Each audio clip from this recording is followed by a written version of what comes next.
Vamos mais uma vez para o Apocalipse, capítulo 21, verso 1, só para a gente ter uma base.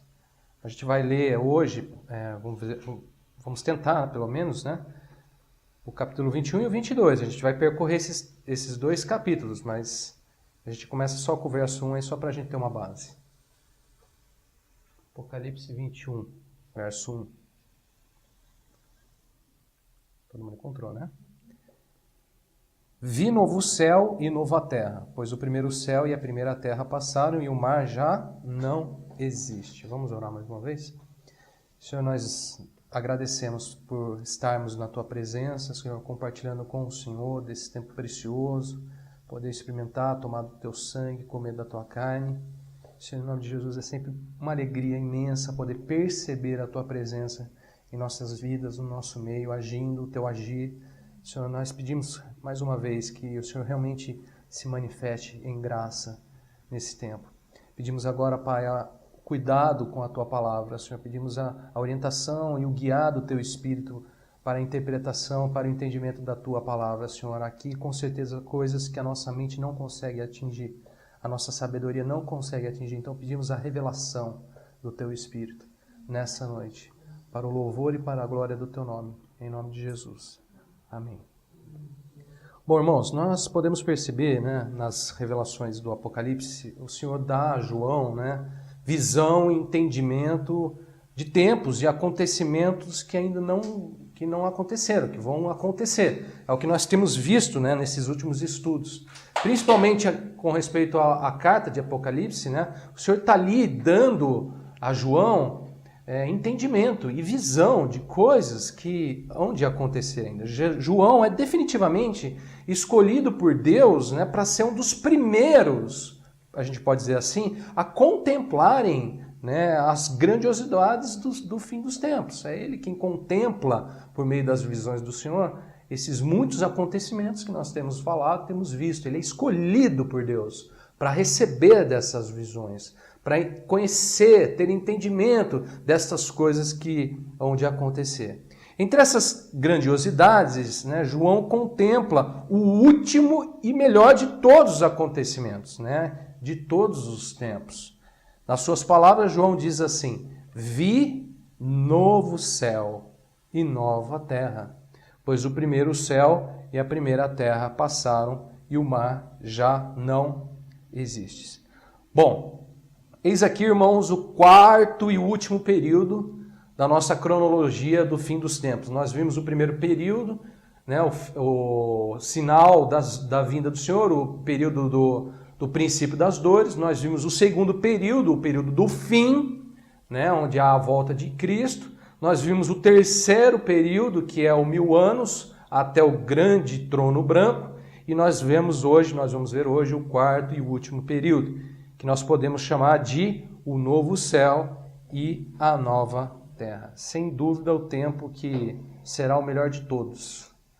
Incomparavelmente o melhor de todos. O tempo que nós deveríamos ansiar, desejar viver fervorosamente. É uma perspectiva lindíssima da palavra, é uma expectativa lindíssima, uma promessa lindíssima, né, para a igreja, para nós, para os salvos, para os santos, que nós deveríamos voltar ao fervor a essa expectativa, como igreja, como servos do Senhor. Bom, sem demora, vamos lá, vamos ver o que a palavra diz sobre esse tempo aqui extraordinário. Vamos ler agora do verso 1 ao verso 5, capítulo 21, verso 1 ao verso 5.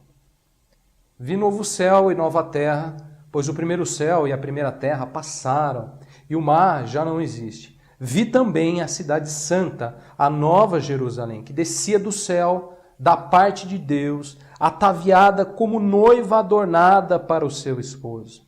Então ouvi grande voz vinda do trono, dizendo: eis o tabernáculo de Deus com os homens. Deus habitará com eles. Eles serão povos de Deus, e Deus mesmo estará com eles. E lhes enxugará dos olhos toda lágrima, e a morte já não existirá. Já não haverá luto, nem pranto, nem dor, porque as primeiras coisas passaram. E aquele que está sentado no trono disse: eis que faço novas todas as coisas. E acrescentou, escreve, porque estas palavras são fiéis e verdadeiras. Glória a Deus, né, irmãos?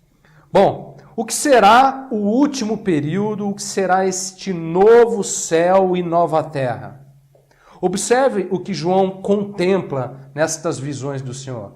Verso 1, novamente, João diz assim: vi novo céu e nova terra, pois o primeiro céu e a primeira terra passaram, e o mar já não existe. Note bem, João vê no Senhor, né, um novo céu, uma nova terra. O que isso significa, irmãos? Segundo João, isso representa e significa que as coisas, ou muitas coisas que há nesta primeira terra, que nós vivemos hoje, já não haverá mais. Né? João diz assim, vi novo céu e nova terra. Agora olha só, pois o primeiro céu e a primeira terra passaram e o mar já não existe. Olha só, no verso 4 e 5 ele também diz assim, e lhes enxugará dos olhos toda lágrima, e a morte já não existirá, já não haverá luto, nem pranto, nem dor, porque as primeiras coisas passaram. E aquele que está sentado no trono disse, eis que faço novas todas as coisas. Bom, irmãos, esse será um tempo onde já não haverá mais o céu como nós conhecemos, já não haverá mais a terra como nós conhecemos, ou o mar, ou muitas outras coisas como dor, choro, pranto, morte. Todas estas coisas, nessa visão de João sobre o novo céu e a nova terra, ele vê o quê? Passando. Ou seja, já não mais existindo. Bom, como será essa terra, meu irmão? Talvez você me pergunte, irmãos, isso na Bíblia não mostra. O que a Bíblia mostra é que ele vê uma nova terra, ele vê um novo céu, onde muitas coisas, ou se não todas estas coisas que nós vemos e contemplamos hoje, elas passaram, ou seja, elas vão mudar, elas vão ser feitas novas, elas vão deixar de existir muitas coisas. Não haverá dor, não haverá pranto, não haverá morte. Todas essas coisas, João vê, ele está falando, vi novo céu, vi, ele está falando, né? Ele vê todas essas coisas passando, ficando para trás. Por quê? Porque nesse tempo o Senhor fará novas todas as coisas. Verso 5. Aquele que está sentado no trono disse, eis que faço novas todas as coisas. Por que esse tempo é extraordinário? Porque é um tempo de novas todas as coisas. Tremendo, não é, irmãos? Vocês não acham isso tremendo? Eu acho isso maravilhoso. É uma visão... Para pensar você recebendo uma visão como essa. Para pensar, você no lugar de João, você recebendo, né, contemplando, visualizando um tempo onde todas as coisas serão feitas novas pelas mãos do Senhor. A gente ouve isso, né? A gente está lendo a palavra do Senhor e pronunciando a palavra do Senhor, mas para pensar, talvez você na situação de João, recebendo a visão disso, contemplando isso, vendo todas estas coisas, a morte, a dor, o pranto, todas essas coisas já não existindo mais. É lindo isso, né? Imagina, para pensar, né? Que Deus nos dê, irmãos, dessa visão mais uma vez. Que o Senhor renove essa visão de João nas nossas vidas. A gente possa enxergar também todas as coisas sendo feitas novas pelas mãos fiéis do Senhor. Ele termina esse texto falando assim, e acrescentou, escreve, porque estas palavras são fiéis e verdadeiras. São fiéis e verdadeiras. Bom, irmãos, há mais um detalhe lindíssimo sobre esse tempo que João contempla aqui. Ele não só vê as coisas passando, as coisas sendo feitas novas. Ele vê uma outra questão muito importante. Olha só, né, um detalhe lindíssimo aqui dessa visão que ele contempla no Senhor. Verso 2 e verso 3. Repara a expressão aí. Vi o quê? Também. Além, irmão, destas coisas passando, além destas coisas sendo feitas novas, João, nesse novo céu, nessa nova terra, ele contempla algo também. O que ele vê? Ele vê também a cidade santa, a nova Jerusalém, que descia do céu, da parte de Deus, ataviada como noiva adornada para o seu esposo.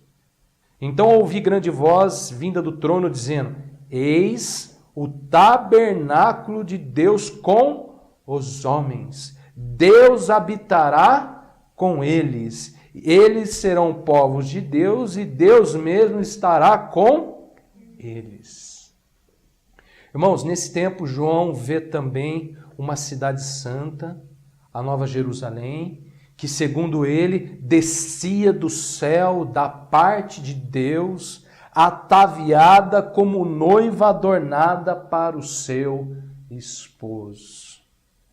Bom, irmãos, nesse tempo teremos então uma cidade, uma nova Jerusalém, descendo do céu da parte de Deus, ataviada, adornada como uma noiva para o seu esposo. Alguém tem alguma ideia do que isso significa? É claro que isso aqui são figuras, são representações, né?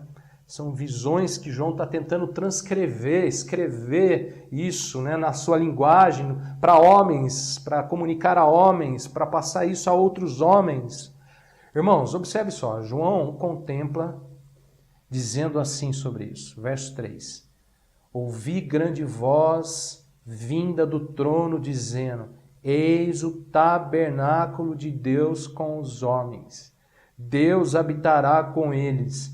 Eles serão povos de Deus e Deus mesmo estará com eles. Irmãos, o que representa essa nova Jerusalém que João vê descendo do céu da parte de Deus? Representa Deus inaugurando o que o próprio Senhor chama de o tabernáculo eterno de Deus com os homens. Isso representa o tempo, irmãos, onde Deus, olha só essa expressão aí do texto, habitará com os homens, onde o Deus mesmo estará com eles. Bom, irmãos, então o que será esse período do novo céu e da nova terra? Esse tempo será um tempo onde as coisas serão feitas novas pelo Senhor, todas as coisas, mas também será um tempo onde Deus, Ele mesmo, estará habitando com os homens, entre os homens. Para pensar nisso. Quando que na história isso aconteceu? Talvez em episódios muito curtos da história, né? Lá no comecinho, talvez, no Éden, que a gente também não tem muita informação, e talvez naqueles 33 anos, né? Que Jesus esteve aqui, manifestou o seu verbo, se fez carne, né? Isso a gente conta na história todos esses dois pequenos episódios. Agora nós vemos aqui, irmãos, um tempo, né? Onde definitivamente acontecerá que Deus estará habitando, e Ele estará habitando não mais entre as nuvens, mas entre os homens. Deus mesmo, olha essa expressão, estará com eles. Bom, o que João contempla, irmão? João contempla umas coisas sendo feitas novas, mas ele contempla também o tabernáculo de Deus entre os homens. Que aí a Bíblia chama de a Nova Jerusalém, a cidade santa, que descia da parte de Deus, né? Descia da parte de Deus e tinha a glória do próprio Deus. Isso é maravilhoso, irmãos. Isso é tremendo. Nós vamos falar mais sobre isso daqui a pouquinho, em instantes. Mas isso aqui é o início, vamos dizer, é a introdução da visão de João. Essas duas coisas sobre o novo céu e a nova terra são os dois pilares dessa visão, né? Ele vendo as coisas sendo feitas novas, todas as coisas sendo feitas novas, e ele vê também o tabernáculo de Deus. Estas são os dois fundamentos dessa última visão sobre esse tempo, irmãos. O que vai ser o novo céu e a nova terra? Esses dois fundamentos. Acontecerão estas duas coisas, em resumo. Bom, vamos continuar. João diz muito sobre esse tempo. Vamos lá, verso 6 ao verso 8 agora. Disse-me ainda, tudo está feito. Eu sou o alfa e o ômega, o princípio e o fim. Eu, a quem tem sede, darei de graça da fonte da água da vida. O vencedor herdará essas coisas. Eu lhe serei Deus e ele me será filho. Quanto, porém, aos covardes, aos incrédulos, aos abomináveis, aos assassinos, aos impuros, aos feiticeiros, aos idólatras e a todos os mentirosos, a parte que lhes cabe será no lago que arde com fogo e enxofre, a saber, a segunda morte. Bom, irmãos, há pelo menos aqui nesse texto 3 detalhes muito curiosos e muito importantes sobre esse tempo, o novo céu e a nova terra. Primeiro, olha só, observe que o Senhor diz a João que tudo isso que ele estava vendo e contemplando, para ele, o Senhor, tudo isso já está feito. Ele diz aí no verso 6, disse-me ainda, tudo está feito. Eu sou o alfa e o ômega, o princípio e o fim. Irmãos, tudo isso, todo esse tempo, todas essas coisas que para nós estão ainda por vir, estão por vir, estão para acontecer, na ótica do Senhor, aos olhos de Deus, tudo isso que, irmãos? Tudo isso já está feito. Você vê que Deus trafega num tempo muito diferente do nosso. Nós aguardamos estas coisas, não é verdade? Nós esperamos esses acontecimentos, não só esse, o novo céu e a terra, todos esses que nós temos vistos, né, aqui na cronologia dos tempos, tudo isso, na ótica do Senhor, é diferente de nós. Tudo isso para Ele, o que acontece, irmão? Tudo isso já está feito. Por quê? Porque Ele diz aí, eu sou o alfa, eu sou o ômega, eu sou o princípio e o fim. Sendo Ele o princípio e o fim, nele, tudo isso, irmãos, está feito. Tamanho dele. Olha o tamanho do nosso Senhor. Olha o tamanho. A gente, né, o Senhor, ele se fez carne, né? O Senhor o Verbo se fez carne, mas a gente às vezes humaniza demais, né? O Senhor, a gente perde às vezes a perspectiva de que o Senhor continua sendo o Senhor, de que o Senhor que se fez carne continua sendo o alfa e o ômega, o princípio e o fim, e nele tudo está feito. João vê algo que para o Senhor está feito. Isso é o primeiro detalhe. Segundo detalhe, sobre isso ele diz assim também, olha só. Continua aí no verso 6. Disse-me ainda, tudo está feito. Eu sou o alfa e o ômega, o princípio e o fim. Agora olha só. Eu, a quem tem sede, darei de graça da fonte da água da vida. Irmãos, na ótica do Senhor, tudo isso aqui que nós temos falado está feito, está preparado. E Ele, o Senhor, olha que lindo, oferece dar de graça. Por isso que nós falamos aqui na mesa do Senhor, né? Estamos aqui por meio da graça. Tudo isso tem sido oferecido, irmãos, pela graça, de graça. Olha que lindo. Olha que maravilhoso. As coisas sendo feitas novas. O tabernáculo de Deus, Ele oferece e dá de graça. Bom, se a gente fizer uma comparação com as nossas vidas, no sentido de dar aos outros outras coisas, quando a gente pensa em dar as coisas para os irmãos, a gente sempre mede, né? Ou para outras pessoas. A gente está sempre medindo as coisas, não é verdade? Dou ou não dou, vai ou não vai. A gente é pegado demais às coisas. O nosso Deus oferece tudo isso de graça. Ele oferece tudo de graça. Eu, a quem tem sede, darei de graça a fonte da água da vida. Irmãos, tudo está feito para o Senhor e Ele ainda está oferecendo de graça. Quem tem sede, Ele dá de graça. Terceiro ponto, agora repare, Ele dá de graça, mas o Senhor, diz aí assim, olha só que interessante, verso 7 e 8. O vencedor herdará estas coisas, e eu lhe serei Deus, e ele me será filho. Verso 8. Quanto, porém, aos covardes, aos incrédulos, aos abomináveis, aos assassinos, aos impuros, aos feiticeiros, aos idólatras e a todos os mentirosos, a parte que lhes cabe não é o novo céu e a nova terra. A parte que lhes cabe será no lago que arde com fogo e enxofre, a saber, a segunda morte. Irmãos, o Senhor tem tudo isso feito, o Senhor oferece isso de graça. Mas eu pergunto a vocês, quem realmente vai herdar todas essas coisas? Quem será aquele que herdará estas coisas? Embora ele ofereça isso de graça, alguns não vão herdar isso. Outros sim.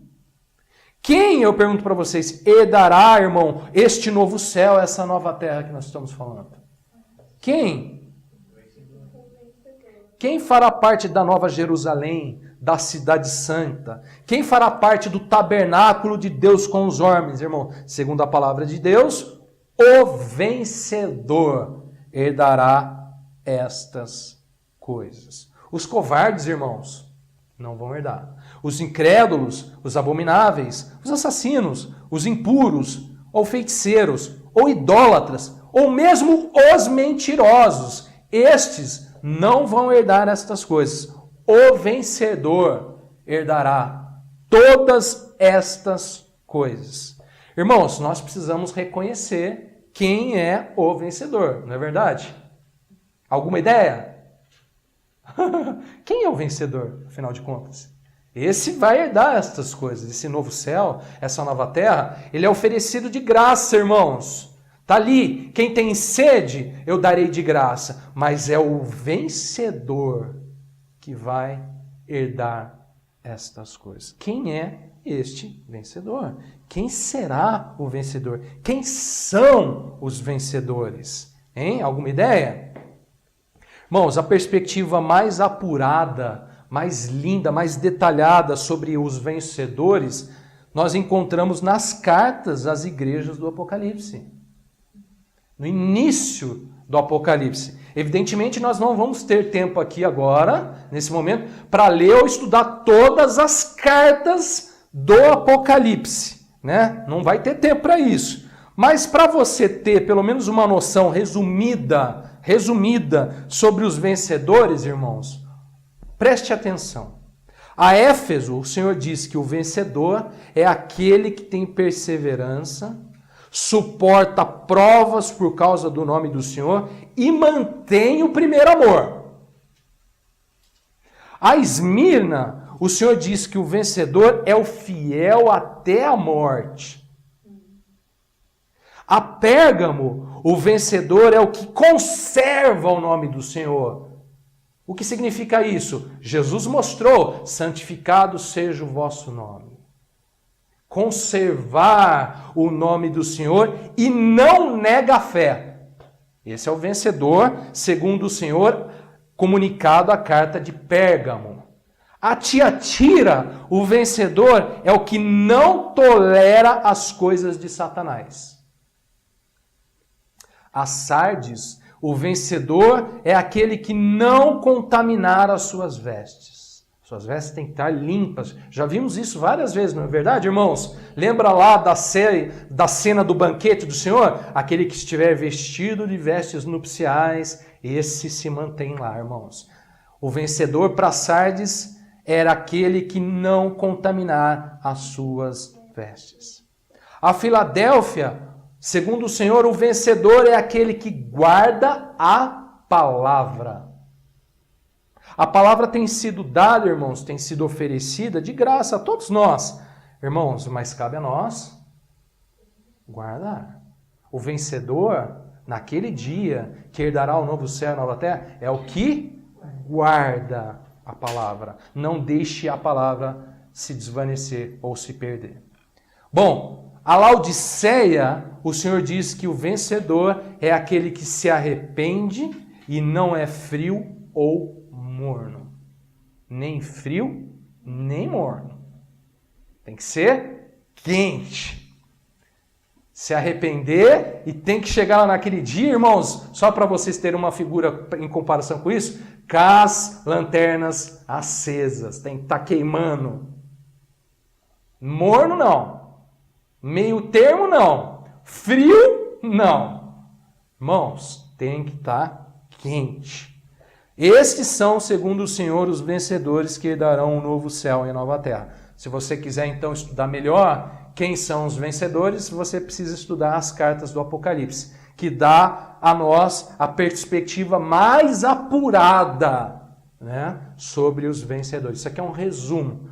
Bom, vamos continuar. Volta lá para Apocalipse, capítulo 21, agora verso 9 ao verso 27.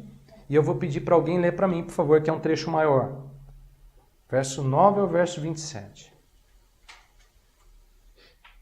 Então veio um dos 7 anjos, que tem as 7 taças cheias dos últimos 7 flagelos, e falou comigo, dizendo: Vem, mostrar-te-ei a noiva, a esposa do Cordeiro. E me transportou em espírito até uma grande e elevada montanha, e me mostrou a santa cidade, Jerusalém, que descia do céu da parte de Deus, a qual tem a glória de Deus. O seu fulgor era semelhante a uma pedra preciosíssima, com pedra de jaspe cristalina. Tinha grande e alta muralha, 12 portas, e junto às portas 12 anjos, e sobre elas nomes inscritos, que são os nomes das 12 tribos dos filhos de Israel. 3 portas se achavam a leste, 3 a norte, 3 ao sul e 3 a oeste. A muralha da cidade tinha 12 fundamentos, e estavam sobre estes os 12 nomes dos 12 apóstolos do Cordeiro. Aquele que falava comigo tinha por medida uma vara de ouro para medir a cidade, as suas portas e a sua muralha. A cidade é quadrangular, de comprimento e largura iguais, e mediu a cidade com a vara até 12.000 estádios. O seu comprimento, largura e altura são iguais. Mediu também a sua muralha, 144 côvados, medida de homem, isto é, de anjo. A estrutura da muralha é de jaspe. Também a cidade é de ouro puro, semelhante a vidro líquido. Os fundamentos da muralha da cidade estão adornados de toda espécie de pedras preciosas. O primeiro fundamento é de jaspe, o segundo de safira, o terceiro de calcedônia, o quarto de esmeralda, o quinto de sardônio, o sexto de sárdio, o sétimo de crisólito, o oitavo de berilo, o nono de topázio, o 10º de crisópraso, o 11º de jacinto e o 12º de ametista. As 12 portas são 12 pérolas, e cada uma dessas portas de uma só pérola. A praça da cidade é de ouro puro, como vidro transparente. Nela não vi santuário, porque o seu santuário é o Senhor, o Deus Todo-Poderoso e o Cordeiro. A cidade não precisa nem do sol, nem da lua, para lhe darem claridade, pois a glória de Deus a iluminou, e o Cordeiro é a sua lâmpada. As nações andarão mediante a sua luz, e os reis da terra lhe trazem a sua glória. As suas portas nunca jamais se fecharão de dia, porque nela não haverá noite, e lhe trarão a glória e a honra das nações. Nela nunca jamais penetrará coisa alguma contaminada, nem o que pratica abominação e mentira, mas somente os inscritos no livro da vida do Cordeiro. Obrigado, Gabriel. Ufa, né? Quanta coisa. Será que a gente consegue alguma coisa daqui? Bom, irmãos, nessa parte da visão, em resumo, o Senhor dá a João uma riqueza de detalhes sobre a noiva, sobre a esposa do Senhor, a santa cidade, a Nova Jerusalém. Dentro desses detalhes, há muitas questões aqui bem difíceis de interpretar e alguns deles nós ficamos em meios a conjecturas, tá? Então, o que vamos fazer é o seguinte, nós vamos nos limitar aqui a questões que são claras. Por exemplo, ficar dialogando o significado de cada pedra, a gente vai ficar aqui e vai babar, né? Como a nossa intenção não é essa, a gente vai se limitar ao que a gente consegue enxergar com clareza aqui. Há questões aqui que para nós são claras e a gente vai se limitar a elas, tá bom? Em resumo, o que a gente está vendo aqui? Eu posso adiantar para você. A gente está vendo quão glorioso, quão majestoso é esse tempo, né? Esse novo céu e nova terra, e essa nova Jerusalém, essa noiva do Cordeiro, esse tabernáculo de Deus com os homens. João está vendo isso. E o Senhor dá a ele riquezas de detalhes. E nesses detalhes, há assuntos que nós vamos conversar, mas ele vê em tudo isso muita glória. É uma glória excelsa. Por isso você vê todas essas pedras, o chão da praça de ouro. Você vê glória, mais glória, mais glória. Portas de pérolas. Pérolas de uma só pérola. Mas para pensar o tamanho da pérola. E são portas de muralhas, não são portas de casa. São aquelas portas antigas das muralhas. Para você entrar, adentrar as cidades. Para pensar no tamanho da glória que ele está contemplando em tudo isso. Tá? Em resumo, só para te adiantar e para facilitar. Bom, segundo o Senhor, irmãos, a noiva do Senhor, a nova Jerusalém, será extremamente gloriosa, algo até difícil de imaginar. Vamos ver o verso 9 ao verso 11. Olha só. No verso 9 ao verso 11 ele diz assim: Então veio um dos 7 anjos que tem as 7 taças cheias dos últimos 7 flagelos e falou comigo dizendo: Vem, mostrar-te-ei a noiva, a esposa do Cordeiro. E me transportou em espírito até uma grande e elevada montanha e me mostrou a santa cidade, Jerusalém, que descia do céu da parte de Deus, a qual tem a glória de Deus. O seu fulgor era semelhante a uma pedra preciosíssima, como pedra de jaspe cristalina. Bom, segundo aí a palavra do Senhor, um anjo do Senhor, um dos 7 anjos que tinha lá aquelas taças dos flagelos, um daqueles 7 anjos que a gente vê no Apocalipse, ele se aproxima de João, segundo aí a palavra do Senhor, ele se apresenta a João em visão, em espírito, ele diz, e ele deseja mostrar a João a noiva e a esposa do Cordeiro. Tá? João está tendo uma visão, está contemplando uma visão. Nessa visão, um anjo, que é um daqueles anjos que trará os flagelos, ele vem a João e ele fala: Vem, mostrar-te-ei a noiva, a esposa do Cordeiro.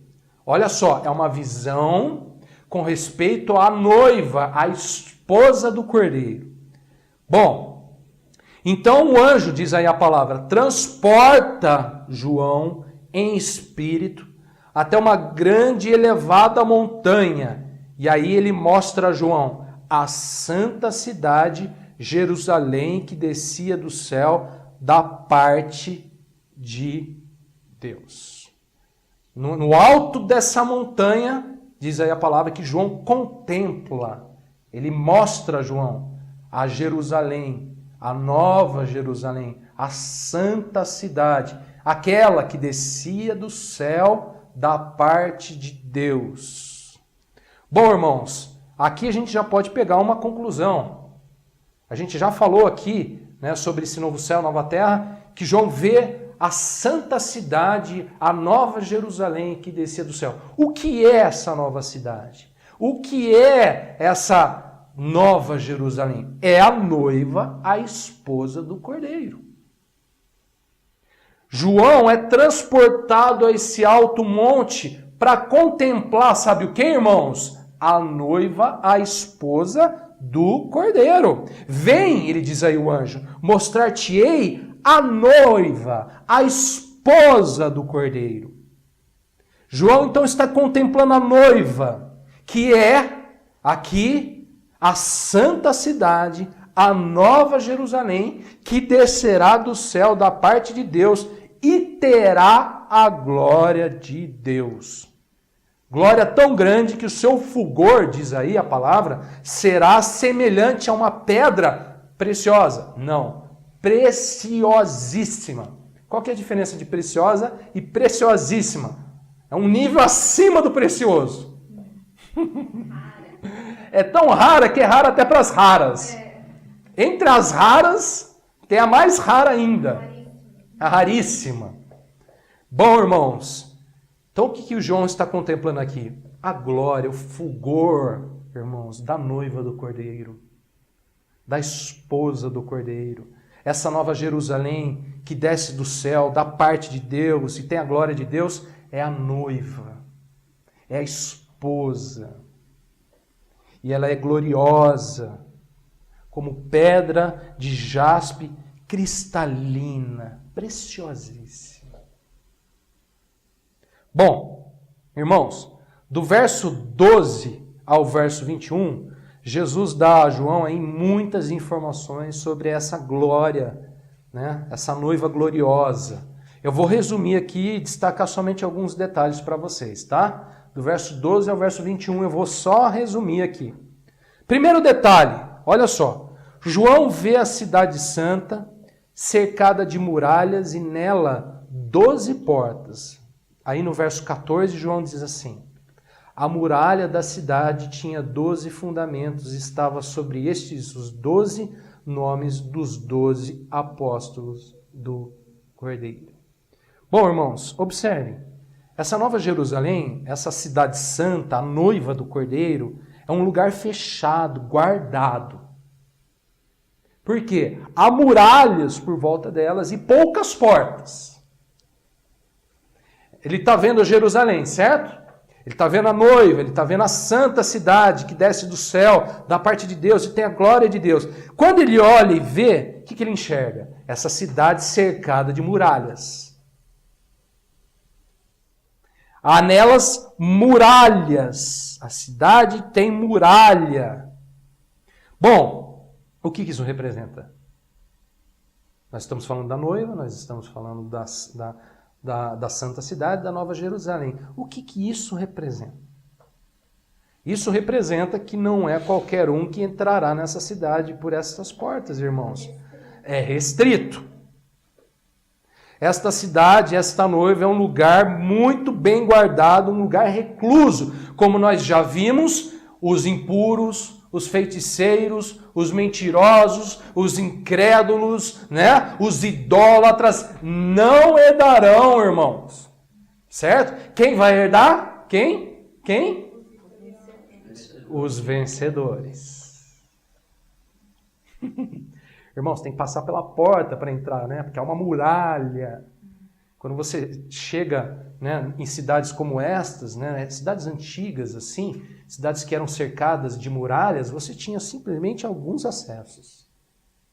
Porque eram guardadas, eram fortalezas. Irmãos, quando João vê a igreja, ele vê a santa noiva, a cordeira, a noiva do cordeiro, ele vê um lugar muito bem guardado. Ele vê um lugar muito bem fechado, restrito. Quando você olha lá em Cantares, você vê lá figuras como o jardim guardado do Senhor. Jardim recluso do Senhor. Bom, irmãos, como eu já disse a vocês, somente aqueles a quem foi permitido o acesso estarão ali. Quem são esses? Os vencedores herdarão este lugar. No Apocalipse, no capítulo 22, mantém aí 21, tá? Mas só vou ler um verso para você do capítulo 22. No capítulo 22, verso 14, João, né? O Senhor diz a João: bem-aventurados aqueles que lavam as suas vestiduras no sangue do Cordeiro, para que lhes assista o direito da árvore da vida, e entre na cidade. Viu só, irmãos? É um lugar recluso. Por quê, irmão? Você tem que ser um vencedor, você tem que lavar suas vestes no sangue do Cordeiro. Assim sendo, lhe será dado o direito para o que, irmãos? a árvore da vida e entrar na cidade pelas portas. Igual aquela cena do peregrino. Ele chega lá na porta e abre lá a porta e ele, bum, né? O outro, tá vendo, irmãos? Depois de ter passado pelaquela água cera toda que ele quase morreu. Ele passa pela água, Irmãos, João está contemplando uma cidade santa, a Nova Jerusalém, que desce da parte de Deus e é gloriosa. A gloriosa, nós estamos falando da gloriosa. É restrita. Irmãos, é oferecido de graça. É oferecido de graça. Quem tem sede, eu dou de graça, né? Beber da água da vida. Mas, para herdar isso aqui,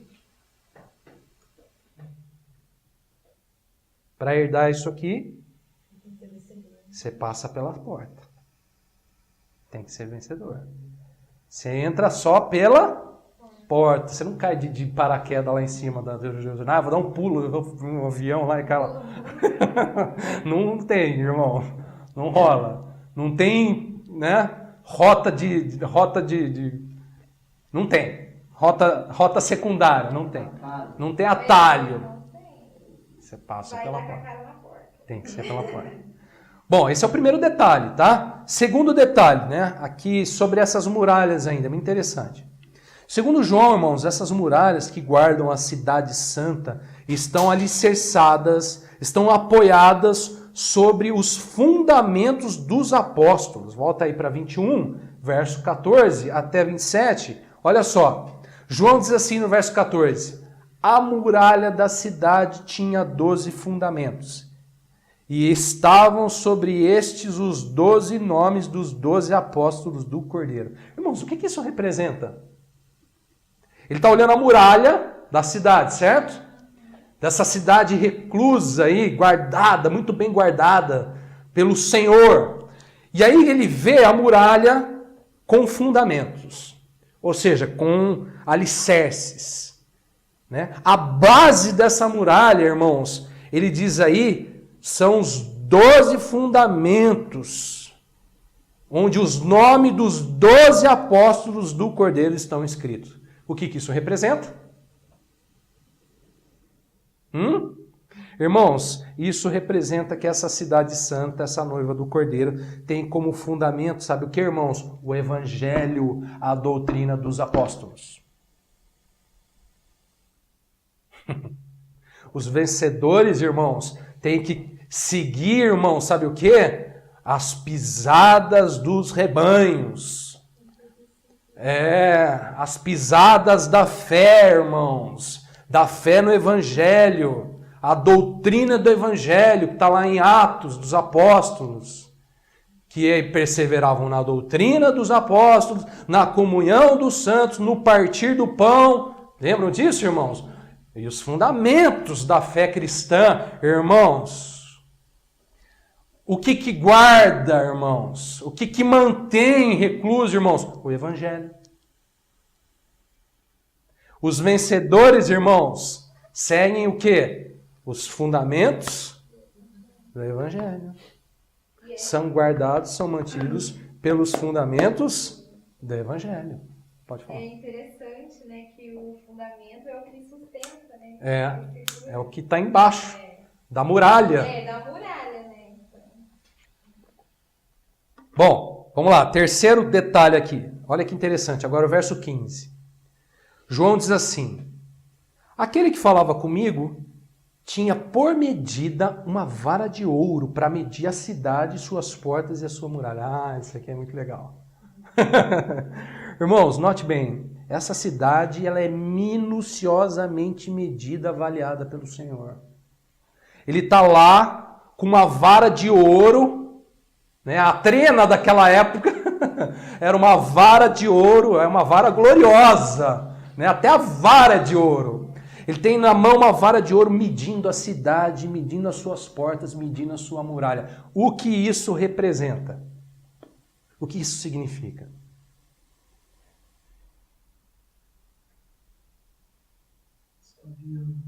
Está esquadrinhando, está medindo. Lembrando que ele está falando, né? Nós estamos falando do quê? Da noiva do Cordeiro. Nós estamos falando da santa cidade, né? A Nova Jerusalém. E tá lá o Senhor, irmãos, ó, medindo tudo.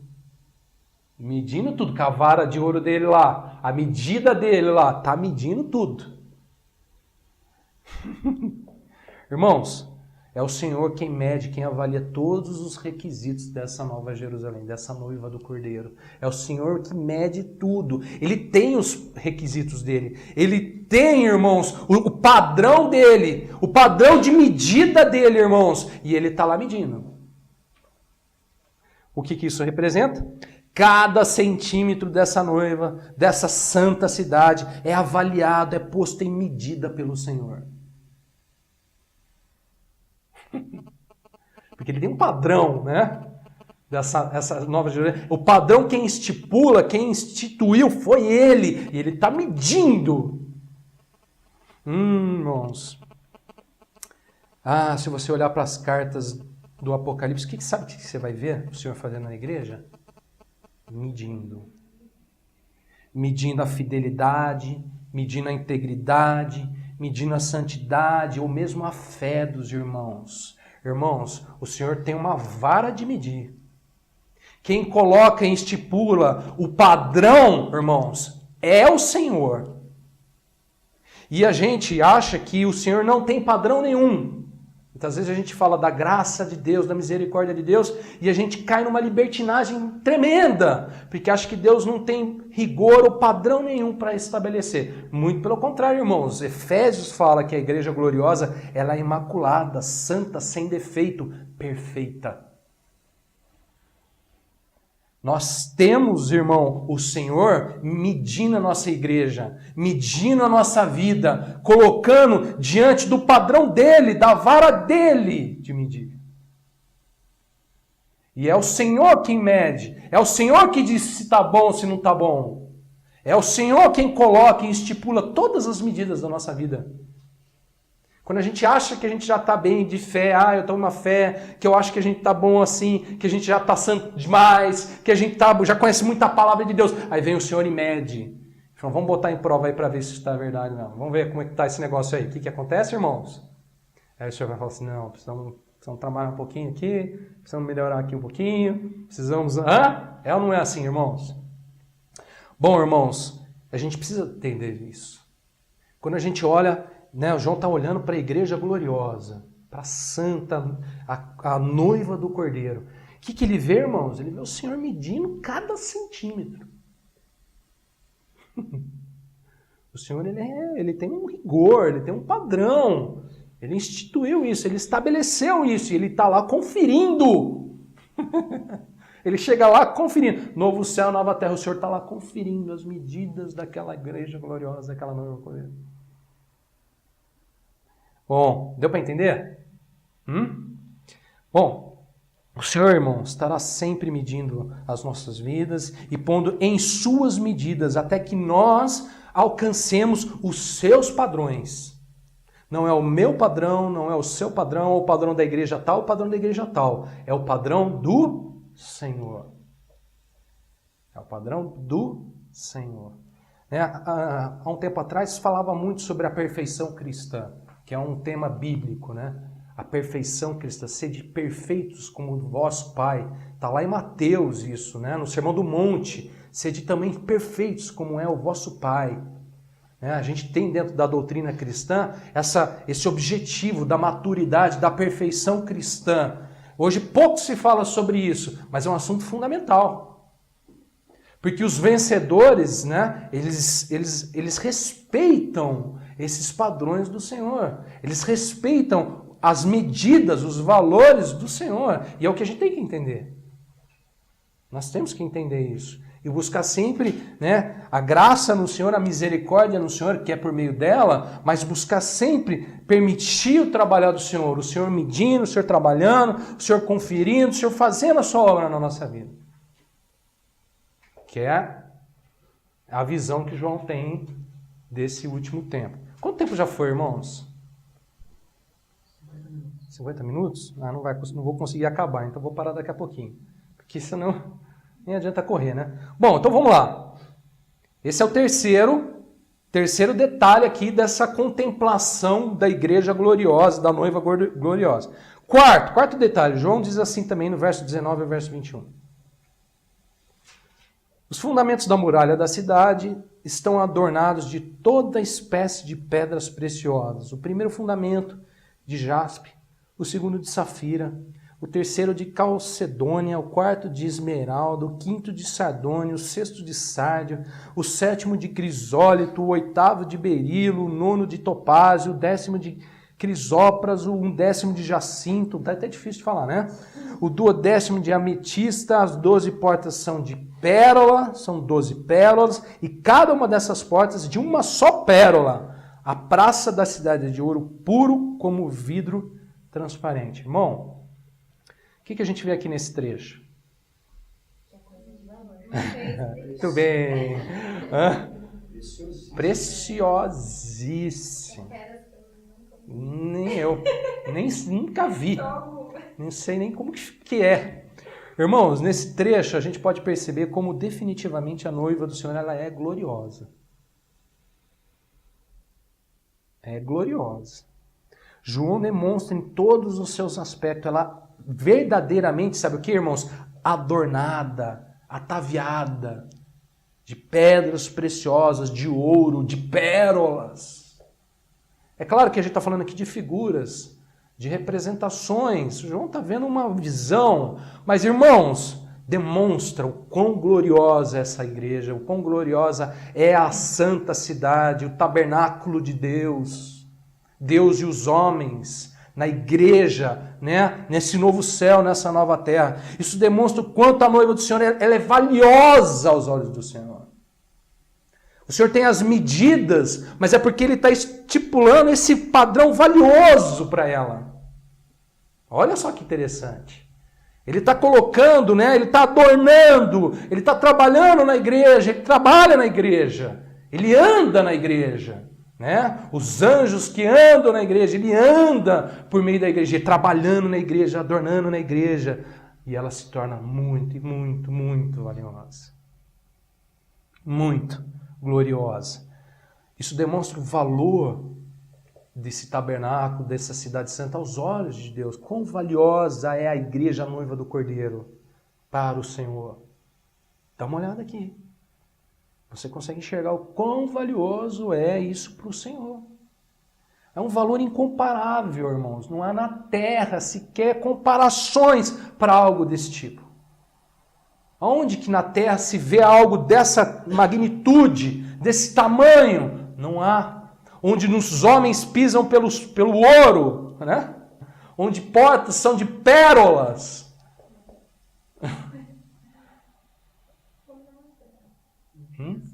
Não dá. Bom, você vê o quanto ela passa a ser bonita, né? Especial nas mãos do Senhor, né? O Senhor trabalha na igreja para que ela chegue nesse ponto. O Senhor está trabalhando na nossa vida para que ela alcance esta glória. O Senhor trabalha na noiva do Cordeiro para que ela alcance essa formosura, essa beleza. Uma beleza dele, da parte dele, que desce da parte dele, do céu. Irmãos, nós falamos aqui realmente de uma noiva adornada, ataviada pelo próprio Senhor. Não falamos de qualquer noiva, ou de uma simples noiva. Nós falamos da noiva. A noiva de Cristo. O Senhor não escolheu para si uma noivinha capenga. A noiva. Por isso que ele fala lá nas cartas do Apocalipse, né? Guardar a fé, guardar a palavra, não sujar as vestes. Ele fala sobre guardar o nome do Senhor, provar, ter perseverança nas provas em nome do Senhor. Tudo isso, aquilo ali, irmãos, é isso. É o Senhor colocando, irmãos, essa formosura na igreja, é adornando a igreja. Entendeu? É a noiva do Senhor. Ela não é qualquer noiva. Ela é uma noiva adornada, ataviada, gloriosa. O fulgor dela é como pedra preciosíssima. Preciosíssima. Bom, quinto detalhe, versos 22 ao verso 26. João diz assim: nela não vi santuário, porque o seu santuário é o Senhor, o Deus Todo-Poderoso e o Cordeiro. A cidade não precisa nem de sol, nem da lua para lhe darem claridade, pois a glória de Deus a iluminou, e o Cordeiro é a sua lâmpada. As nações andarão mediante a sua luz, e os reis da terra lhe trazem a sua glória. As suas portas nunca jamais se fecharão de dia, porque ela não haverá noite. E lhe trarão a glória e a honra das nações. Irmãos, aqui nós vemos o porquê o Senhor chama esse tempo também de o tabernáculo de Deus entre os homens. Veja, João diz que nessa cidade santa, o seu santuário é o Senhor, o Deus Todo-Poderoso e o Cordeiro. João disse, nela não vi santuário, porque o seu santuário é o Senhor, o Deus Todo-Poderoso e o Cordeiro. Deixa eu te dar aqui algumas informações históricas. As cidades mais antigas, isso até não muito tempo atrás, 100 e poucos anos atrás ainda era assim. Todas as cidades eram planejadas, eram pensadas em volta de uma praça e de um santuário. As cidades começavam nas praças e nos seus santuários. Isso desde muito e muito tempo atrás. Quando João contempla essa cidade, ele vê uma praça. E ele vê a praça, revestida de ouro, piso de ouro e tal. Só que ele olha e ele fica sentindo falta de alguma coisa. O que ele sente falta? Bom, está faltando um santuário. Jerusalém lá, a Jerusalém que nós conhecemos, tem lá a praça e tinha o santuário. Bom, o que está faltando? Bom, está faltando um santuário. Aí ele fala, nela não vi santuário, porque o seu santuário é o Senhor, o Deus Todo-Poderoso e o Cordeiro. O que isso representa, irmãos? Isso representa toda a vida, toda a ação espiritual nessa cidade vem diretamente do Senhor. É Ele manifesto plenamente. Irmãos, a glória e o fulgor dessa noiva é porque há a manifestação plena dessa glória, dessa vida espiritual do próprio Senhor nela. É o tabernáculo de Deus com os homens. Ele é o santuário dessa cidade. É o lugar de adoração. É o lugar onde a vida espiritual se manifesta. Ele estará lá no meio. Ele habitará com eles. Irmãos, Ele, o Senhor, é o santuário da cidade. Ele é o local da adoração. Ele é o local onde a vida se manifesta. Ele estará lá no meio, sempre. Tudo nessa cidade dependerá e estará em torno do próprio Senhor. Não de um santuário feito por homens. Não de um santuário feito por pedras. Mas do próprio Senhor. Ele estará no centro e tudo em torno de si mesmo. Tudo roda e gira em torno de si mesmo, do próprio Senhor. Irmãos, João completa dizendo assim, a gente entende isso. Na cidade não precisa nem de sol, nem de lua, nem darem claridade, porque a glória de Deus ilumina e o Cordeiro é a lâmpada. As nações andarão mediante a sua luz e os reis da terra lhe trazem a sua glória. Olha só, roda tudo em torno do Senhor. Tudo. Tudo, não precisa do sol, não precisa de luz. Por quê, irmãos? Não precisa de santuário. Porque tudo roda em torno de si mesmo, do próprio Senhor. Enfim, ele o centro pleno. E as nações, diz aí, elas só vêm e se achegam a ele dando glória, transmitindo as suas glórias. Não mais querendo glória para si, mas trazendo a ele as suas glórias. Vai ser diferente. Vai mudar. As coisas vão mudar. Né? Vão mudar. Não, as coisas vão mudar. Não é? Vão mudar, irmãos. As glórias aqui, eles trazem. As glórias das nações, as glórias dos reis da terra, todas são colocadas diante do Senhor, que é o santuário dessa nova Jerusalém. Tudo aqui gira, roda, vive em torno do Senhor. O Senhor é o centro dessa cidade. É o centro desse novo céu, dessa nova terra. Tudo está relacionado a Ele. Não tem nada aqui que não esteja relacionado a Ele ou em função dEle mesmo. Para Ele mesmo. Tudo é em função dEle. A própria glória é dEle. A glória da Nova Jerusalém é dEle. Tudo é dEle. E para Ele. Bom, sexto e último detalhe aqui, só para a gente concluir. E sábado que vem, então, a gente fica com o capítulo 22, que ele ainda tem alguns detalhes a mais depois, mas depois a gente vê. Sexto detalhe aqui no verso 27, João diz assim: nela nunca, jamais penetrará coisa alguma contaminada, nem o que pratica abominação e mentira, mas somente os inscritos no livro da vida do Cordeiro. Irmãos, eu acho linda essa promessa, né? O Senhor diz aí que neste tempo, nesta nova terra, neste novo céu, ali onde haverá o tabernáculo de Deus com os homens, a Nova Jerusalém, a noiva do Cordeiro, nunca, jamais penetrará coisa alguma contaminada. Tá vendo aí o rigor? Tá vendo aí o rigor, irmãos? Nunca, jamais, nem o que pratica abominação e mentira, somente os inscritos, aonde, irmãos? No quadro de membros da igreja. Hã? Não. Inscritos aonde? No livro da vida de alguém. Do Cordeiro. O Senhor tem um livro da vida. Só Ele pode abrir esse livro. Só Ele abrirá esse livro. Só Ele é digno de abrir esse livro.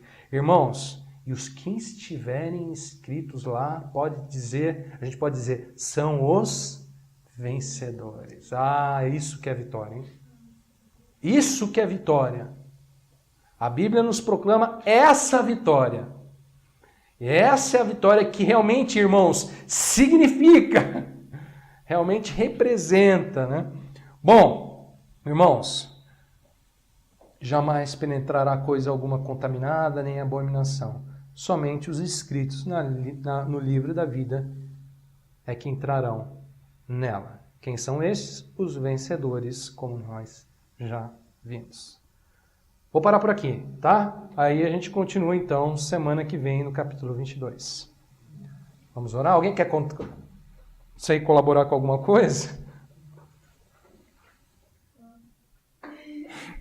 É interessante, né? Esse último versículo, como se for uma promessa mesmo. Tudo isso, né? Cuidado dele, né? Por tudo. Todos nós podemos herdar tudo isso. Porque ele fala herdarão, né? Os vencedores herdarão. Tudo isso nós podemos herdar. De graça. Nós precisamos ser, sabe o que, irmãos?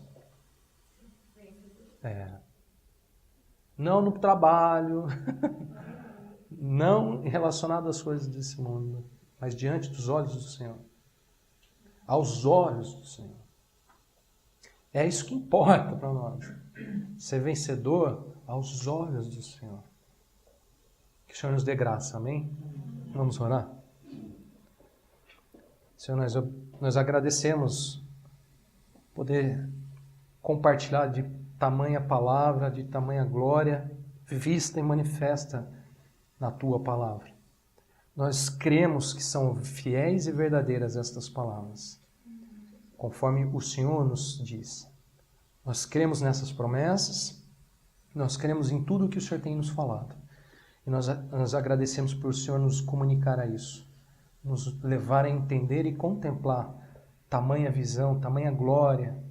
Senhor, nós te louvamos pela palavra do Senhor. A palavra do Senhor para nós é um tesouro escondido nesse mundo. E nós somos gratos por sermos enriquecidos por Ele.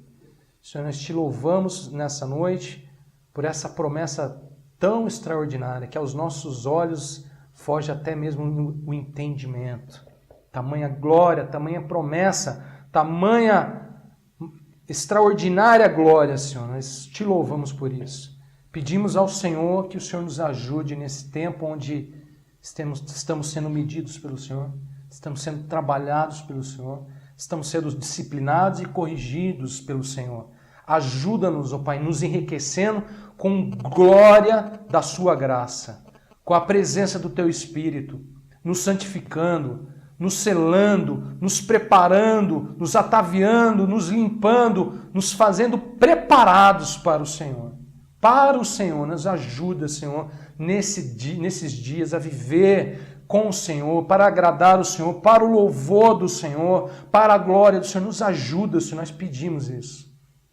Peço socorro, Senhor, à Tua igreja hoje, Senhor, a todos nós que temos sido maculados, temos sido sujos, com as vestes sujas. Senhor, em nome de Jesus, tem misericórdia da Tua igreja, de todos nós. Ajuda-nos, ó Pai, lava os pés da nossa vida, lava o nosso coração, nossa mente, lava-nos por completo, prepara-nos por completo para esse tempo, para essas promessas.